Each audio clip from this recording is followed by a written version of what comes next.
Assalamualaikum warahmatullahi wabarakatuh. Perkenalkan, nama saya Egy Andriansah.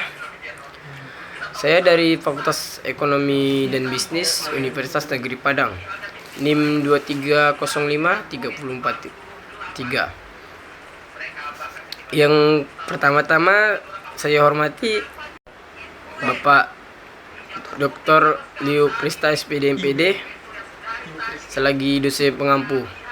Di sini saya ingin menjelaskan tentang ada tiga yang ingin saya jelaskan. Yang pertama, sumber kegagalan pasar, persaingan tidak sempurna, dan kekuatan pasar. Yang pertama, kegagalan pasar. Kegagalan pasar adalah situasi di mana pasar gagal mengalokasikan sumber daya secara efisien dengan kekuatan sendiri. Jenis kegagalan pasar ada 4. Yang pertama, barang publik.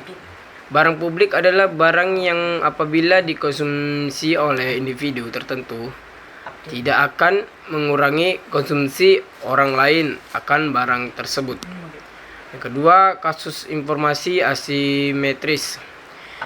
Informasi asimetris terjadi ketika salah satu pihak dari transaksi memiliki informasi yang lebih banyak dan lebih baik daripada pihak lain.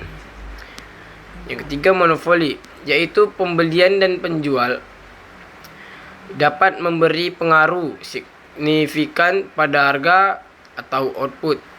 Yang keempat, ada eksternalitas.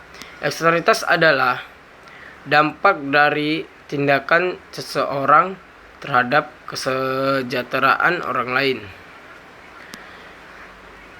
Dan materi yang kedua adalah persaingan tidak sempurna.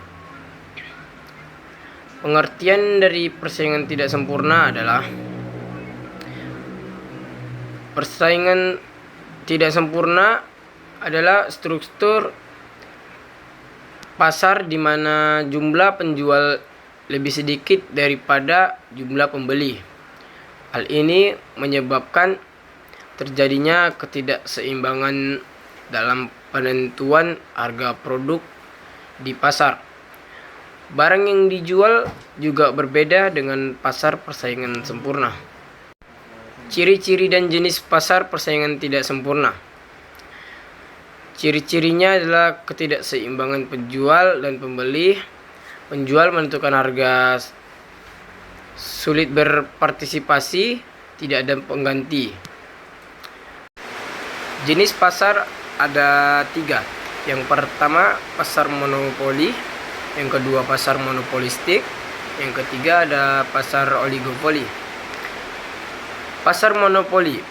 Pasar monopoli adalah suatu bentuk pasar di mana hanya terdapat satu perusahaan saja, dan perusahaan ini menghasilkan barang yang tidak mempunyai barang pengganti yang sangat dekat.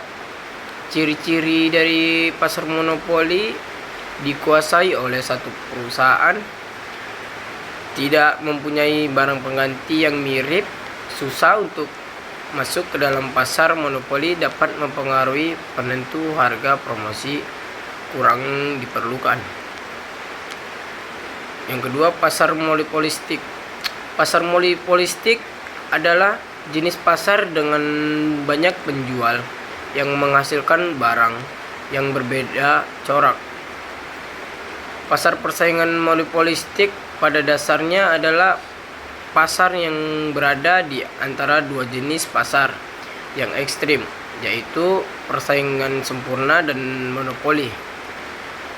Oleh sebab itu, sifat-sifatnya mengandung unsur-unsur sifat pasar monopoli dan unsur-unsur sifat pasar persaingan sempurna. Ciri-cirinya terdapat banyak penjual barangnya bersifat berbeda corak. Perusahaan mempunyai sedikit kekuasaan memengaruhi harga, lebih mudah masuk ke industri, lebih banyak persaingan. Pasar oligopoli. Pasar oligopoli adalah jenis pasar yang hanya terdiri atas beberapa penjual untuk suatu barang tertentu, sehingga antara penjual yang satu dengan yang lain bisa memengaruhi harga, menghasilkan barang standar atau berbeda corak. Harga yang tercipta fluktuatif, sering melakukan promosi. Yang ketiga ada kekuatan pasar. Kekuatan pasar dari penawaran dan permintaan.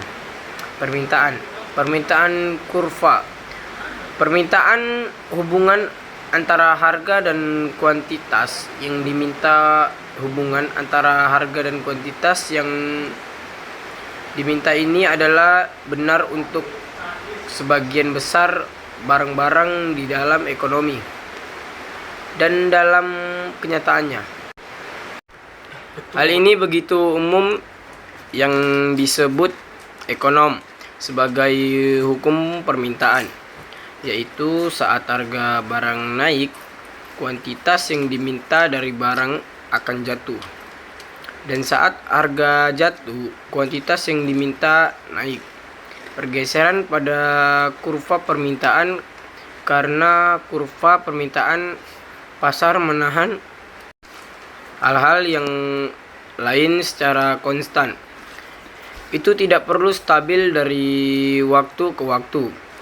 Jika sesuatu terjadi untuk mengubah kuantitas yang diminta pada harga berapapun, kurva permintaan bergeser. Faktor-faktor yang dapat menggeser kurva permintaan adalah pendapatan, harga barang, selera, ekspektasi, dan jumlah pembeli. Lanjut kita ke penawaran. Penawaran hubungan antara harga dan kuantitas yang ditawarkan. Kuantitas yang ditawarkan dari barang atau jasa adalah jumlah yang penjual akan sanggup untuk menjualnya. Hubungannya antara harga dan kuantitas yang ditawarkan ini disebut sebagai hukum penawaran, yaitu saat harga barang naik, kuantitas yang ditawarkan dari barang itu juga akan naik, dan saat harga jatuh, kuantitas yang ditawarkan jatuh juga. Pergeseran pada kurva penawaran. Faktor-faktor yang dapat menggeser kurva penawaran ada 4. Yang pertama adalah harga input. Yang kedua ada teknologi. Yang ketiga ada harapan jumlah penjual. Yang keempat adalah jumlah penjual. Baik, itu saja materi yang bisa saya sampaikan. Kurang dan lebihnya saya mohon maaf. Semoga apa yang saya sampaikan bisa dimengerti dan bisa dipahami. Saya Egi Andriansa pamit undur diri. Assalamualaikum warahmatullahi wabarakatuh.